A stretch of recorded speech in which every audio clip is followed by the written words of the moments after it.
د پویازون جی پی اس شرکت محترمو مشتریانو او همچنان د دې اپلیکیشن د زده کړې د زده کولو محترمو لیدونکو، تاسو ته اول تر هر څه سلامونه وړاندې کوم. پس له سلامه راځو خپل اولین کار ته چې کله موږ د اپلیکیشن پویازون اپلیکیشن نه استفاده کوو، نو اولین کار چې کوو دلته خپل یوزر نیم نوشته کوو او ورپسې راځو خپل پاسورډ دلته نوشته کوو. کوم پاسورډ چې د پویازون شرکت تاسو ته درکوي. البته دا په یاد ولرئ دغه اپلیکیشن ډیر یو پرمختللی او پروفیشنل اپلیکیشن دی، د ډیر یو پرمختللي ملک څخه اخیستی دی ترڅو تاسو وکولای شئ خپل موټران په ډیره ښه توګه د دې اپلیکیشن د لارې کنټرول کړئ. نو راځو اوس د دې اولې برخې ته چې دلته په دا تصویر کې تاسو وینئ موږ 3 دانې موټران لرو د پویازون شرکت کې، او ګورو چې اول موټر چې دی په شین رنګ باندې دا موټر ولاړ دی د پویازون په شرکت کې، او همچنان راځو دلته دوم موټر ته چې دا موټر هم د پویازون شرکت مربوط دی چې پویازون ټیسټ جی پی اس ټیسټ. اول دانه پویازون جی پی اس او دوهم یې د پویازون جی پی اس ټیسټ په نامه دی. دریم یې هم پویازون ټیسټ فور نور معلومات یې نسته.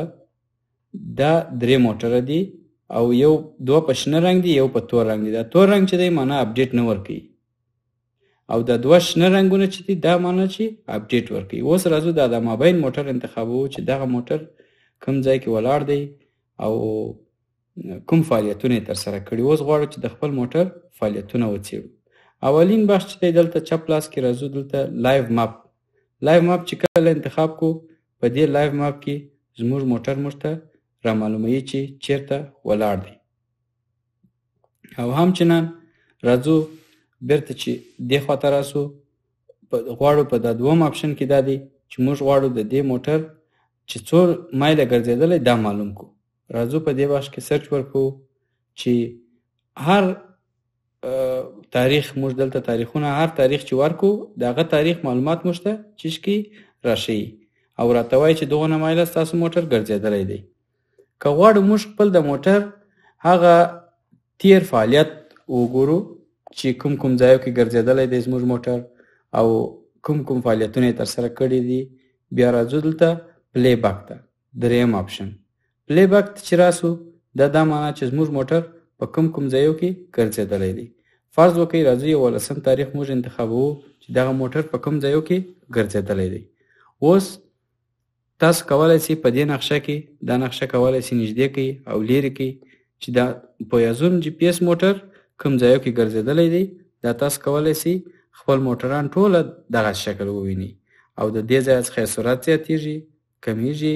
بیا ګورو چې کوم ځایو کې زموږ موټر ګرځېدلی، څو سټاپونه یې کړي دي، څو ځایونه کې درېدلی دی، څو دقیقې درېدلی دی. پر هر سټاپ باندې چې کلک وکړئ یعنی انتخاب یې کوي هر سټاپ هلته درته معلوموي چې دومره وخت په دې ځای کې ولاړ دی. او دلته لاندې هم ډېر معلوماتونه یې دلته لاندې درښیي، مثلا لکه چې کومې خواته روان دی، لکه څو ساعته مخکې څو دقیقې دی مزل یې کړی دی، په کوم کیلومترو کې روان دی، مثلا 1.8 کیلومتر کې سرعت یې درته معلوموي. ټول معلومات یې دلته تاسو ته ښیي په دې صفحه کې.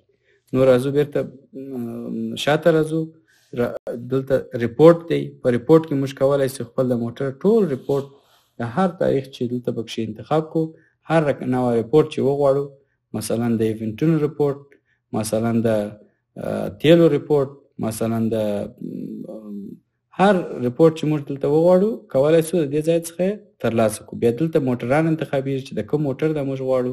فرض وکړه د پویازون جی پی اس کوم موټر ریپورټ موږ غواړو، دا موټر غواړو که دا موټر غواړو، نو هغه معلومات به موږ تاسو ته چشکي دلته راکوي چې کله ورته وایي ویو ریپورټ بالا به موږ ته معلومات ریپورټ راکوي. او پاتې لاک څخه د لاک څخه موږ دلته کولی شو چې خپل موټر چشکو قید کو یا د خپل موټر دې ځای څخه د بند کولو یا د خاموش کولو امر پر د خپل اپلیکیشن باندې یا خپل پر جی پی اس باندې وکړو.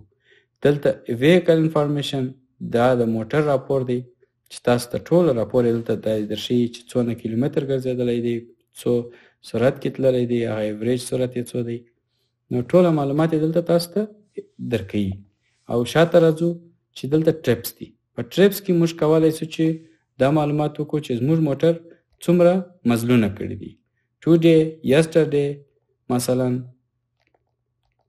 بل کوم دی 2 ورځې مخکې، دغه هفته، ټوله هفته، هر رپورټ چې موږ ورځنی وغواړو د څو دقیقو پورې غواړي، 1 منټ دی، څونه دی، هر څونه تاریخ چې دلته ورواچو، موږ ته هغه راپور چې شي دی راکوي. حتی ساعتونه موږ کولی شو انتخاب کړو. نو دغه د پویازون شرکت یو ډیر پرمختللی او پروفیشنل اپلیکیشن دی چې دلته په سر کې تاسو چې دا موټران ویني چې رنګونه مختلف دي. په دغه اول آپشن کې تاسو ته 3 سره موټران، ټوله که 10 موټر که 20 موټر ولري تاسو دلته معلومي. دا دوم آپشن چې دی د شین موټر، یعنی معنا کوم موټران چې د رفتار په حالت کې دي هغه درته معلومي. فرض وکړئ یو شرکت دی 100 موټر لري، 10 موټر په شهر کې روان دي، دلته یوازې هغه 10 موټر چې روان دي هغه شي. څو موټر چې سټاپ دي هغه موټران په دې سور رنګ کې شي چې دغه موټران د دې شرکت یا د دې شخص ولاړ دي. او په دا ژړ رنګ کې چې دی کوم موټران شي چې دوی د ترافیک په څراغ کې ولاړ دي، یعنی په ښار کې په رفتار کې مګر یو موقتی توقف لري. او په دا شین رنګ کې چې دی هغه موټران شي چې دوی لانګ ټرم یا اوږدمهاله سټاپ لري. او په ان اکټیو کې دغه موټر تاسو ته معلوموي چې دا فعال نه دي، دا چې کار نه کوي، جی پی ایس یې او پاتې شو دلته اخري ایکسپایر کی بیا هغه موټران درته شي چې دغه فیس پوره شوی د شرکت د خوا څخه، بیا تاسو کولی شئ د شرکت فیس ورته په هغه وخت کې تحویل کړئ. نو دغه د پویازون اپلیکیشن یو ډیر پرمختللی سیستم